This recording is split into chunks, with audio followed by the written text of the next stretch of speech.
The profession of pharmacy is commonly considered one of the most trusted professions. If there's one thing I've learned in my 23 years as executive director of the Ohio Pharmacists Association, it's that pharmacists could not be more deserving of that designation. And since the founding of OPA in 1879, we've striven to enhance and protect this trustworthy profession so that pharmacists remain one of the most highly regarded healthcare professionals in the state of Ohio and beyond. But as most pharmacists can tell you, if there's one thing you can trust more than the pharmacist, it's that you can always trust the fact that this profession is constantly changing. It has changed a lot. Since I graduated, back when we didn't have computers, we had a typewriter. I started practicing pharmacy in 1995, and in 16 years, I've seen this profession change more than I could have ever imagined. You weren't allowed to tell the patient what the prescription was for. The pharmacist was an independent owner at that point in time. They were the corner doc. They were the person that everybody came to ask questions. The financial side of it's really changed dramatically. That has also changed the way we practice. Pharmacists are facing lots of change that's unknown. So I think in the trenches that's pretty scary. Change is a challenge in all facets of life. Sometimes change is good and sometimes we don't appreciate the change that we're dealt. But the best way to deal with it is to tackle each challenge with an unbridled sense of optimism and a laser focus on patient care. That's how the OPA and this profession has worked for over a century. They're facing long hours, not having lunch breaks, looking at lower reimbursement. Issues like the medication dispensing fee are incredibly frustrating to me as a pharmacist. What other business model would you see where you get reimbursed underneath the cost of what it takes you to provide some level of service or product or even communication? Will we have enough money at the end of the day to pay those college debts and a lifestyle that will attract the brightest young people into our field?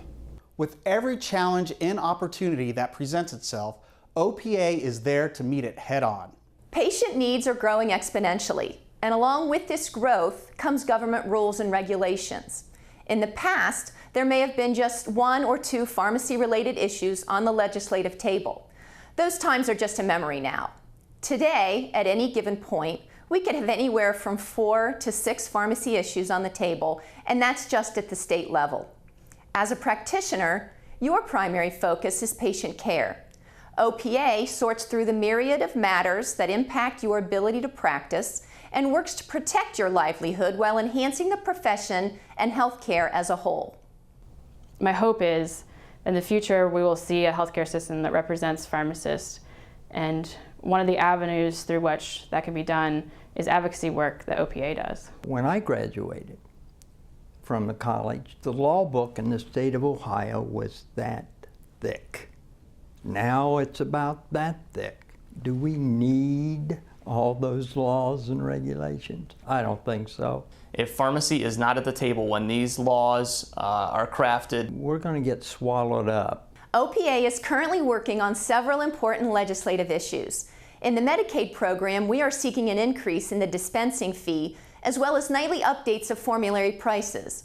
OPA is also working on having pharmacists added to the list of providers who can fit and sell diabetic shoes. We are working on making fundamental changes to the current collaborative agreement law. I think OPA has done a tremendous job on the state level to really be that hawk on the legislation that has come through our state. I think people may not appreciate how much of an advocate they have been at the national level. OPA stands up for the pharmacists out in the field who can't go out and meet their legislators to the degree we probably should. I work 40 hours a week. I hope I don't have to work another 40 hours to make sure my profession's getting taken care of. They're able to go through the legislative gobbledygook that we have to really know and understand. Just a recent example with the tamper-resistant pads, that was a federal legislation. As soon as Ernie Boyd from OPA, it was brought to light to him what was going to happen. I mean, he hopped on a plane, flew to Washington, and made a huge impact. We're so overregulated already,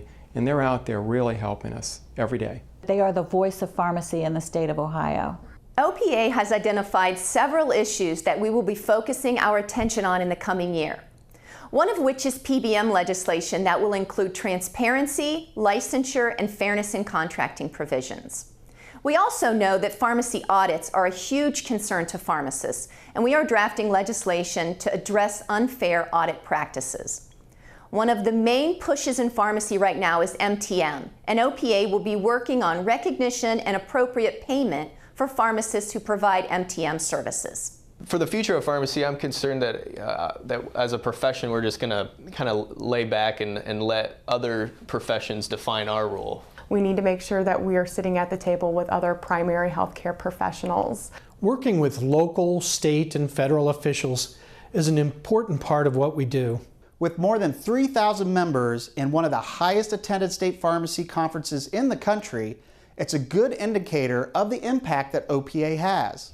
The continuing education at the conferences and in the monthly Ohio Pharmacist Journal is consistently sought after by other states. Some of the most solid educational experiences that have kept me most up to date have come out of OPA. I was just amazed at how few staff do so much and how much this work goes into, for example, a journal. And I know that I don't have to go out there doing my own research, that there's people at OPA that are doing that for me. Another value of OPA is the annual conference. It's a great way yearly to stay on top of the latest topics within the profession of pharmacy, listen to some great speakers. The continuing education is fantastic. Several of my classmates, it's like an annual tradition. You know, we're going to get together in Columbus that weekend of OPA. On top of the legislative advocacy and premier continuing education, OPA works to expand opportunities within the profession and to also equip pharmacists with the tools they need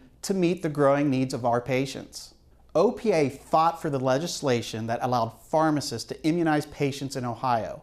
Then OPA was there to train the pharmacists so that they could successfully perform their new duties. 10 years ago, we weren't able to administer vaccines. Now, pharmacists and interns administer vaccines. OPA really got it done. I mean, I think we were one of the earliest states to allow pharmacists to administer immunizations. It's a new thing, relatively speaking, for our profession to vaccinate, but right now, it's our standard.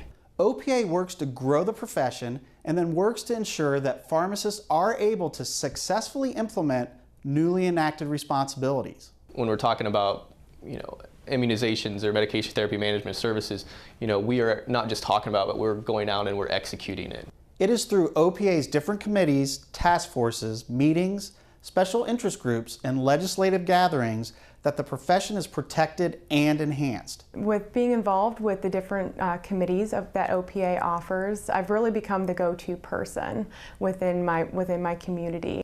It is where members have a voice and are able to shape pharmacy's future. These activities not only better the profession and patient care in general, but they also help each pharmacist on a professional level by increasing their network and creating strong relationships with colleagues that can last a lifetime. The benefits of OPA are not limited to the scope of the profession. Increased involvement in OPA has a profound professional impact on individuals as well. As most of our active members will tell you, OPA adds value. The value of OPA is they really put the profession of pharmacy first. The Ohio Pharmacists Association provides a unified voice, whether it be retail, independent, nuclear, or hospital pharmacy. They represent all of us as pharmacists. The Board of Pharmacy protects the public. OPA protects the pharmacists. It's great to know that someone's got my back. It's given me more resources, more tools, and professional and social outlets that I wouldn't have otherwise had.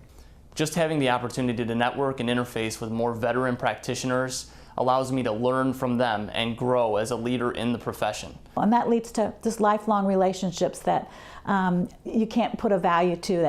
That's incredible. OPA kind of holds your hand and shows you what pharmacy has to offer and how they can help you become the pharmacist you want to be. Pharmacy is it's my job, but it's also my means. I mean, if it's my salary, it's how I take care of my family. OPA is job insurance. Every year you get insurance for your car and your home. You probably even have liability insurance. But what insurance do you have for your job, making sure it will always be there? OPA is that insurance, and it's cheaper than your home and auto insurance. Even if it's something as small as just paying your dues to allow the people that we have in place to really do their job, to support you as a pharmacist and guide the profession, that's the minimal amount of effort. That's the least that we can do.